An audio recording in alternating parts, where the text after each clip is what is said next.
হ্যাঁ নমস্কার, আমি বিজয় বাংলায় রয়েছি। বিজয়, মালদাতে এমন একটি ঘটনা ঘটছে যে আমরা শুনতে পারছি ঘুমন্ত অবস্থায় স্ত্রীকে শ্বাসরোধ করে খুন করা হয়েছে। এই বিষয়ে আমাদের প্রতিনিধি বর্ষা বর্ষা কি জানতে পারছো এই ঘটনা?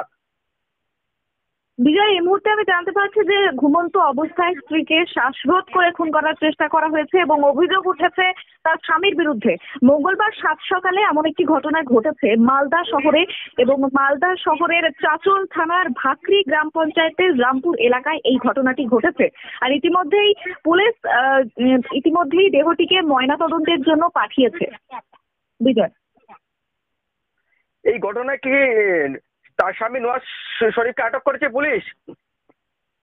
হ্যাঁ বিজয়, এখনো পর্যন্ত যেটা জানা যাচ্ছে পুলিশের তরফ থেকে যেটা জানা যাচ্ছে যে দেহটি ময়না তদন্তের জন্য মালদা মেডিকেল কলেজ এবং হাসপাতালে পাঠানো হয়েছে এবং তারপর তার স্বামী নওয়াজ শরীফকে আটক করে জিজ্ঞাসাবাদ শুরু করেছে পুলিশ।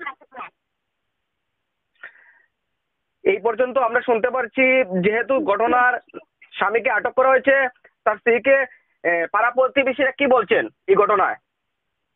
দেখো বিজয়, পাড়া প্রতিবেশী বলতে এখনো পর্যন্ত আমরা যেটা জানতে পারছি যে আজ সাত সকালে মানে মঙ্গলবার সকালবেলা হঠাৎ নিজের বাড়িতেই যখন মৃতার সন্তানরা ঘরে ঢোকে তখন দেখতে পায় যে তার মা মৃত অবস্থায় বিছানায় পড়ে রয়েছে।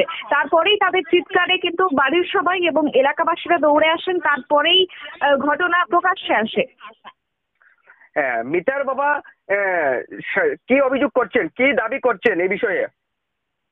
দেখো বিজয়, মিতার বাবা দাবি করছেন যে তার জামাই এই চক্রের সঙ্গে জড়িত রয়েছেন এবং তার জামাই তার মেয়েকে শ্বাসরোধ করে খুনের চেষ্টা করেছেন, কার্যত খুন করেছেন।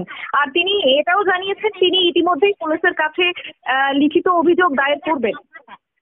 ধন্যবাদ বর্ষা।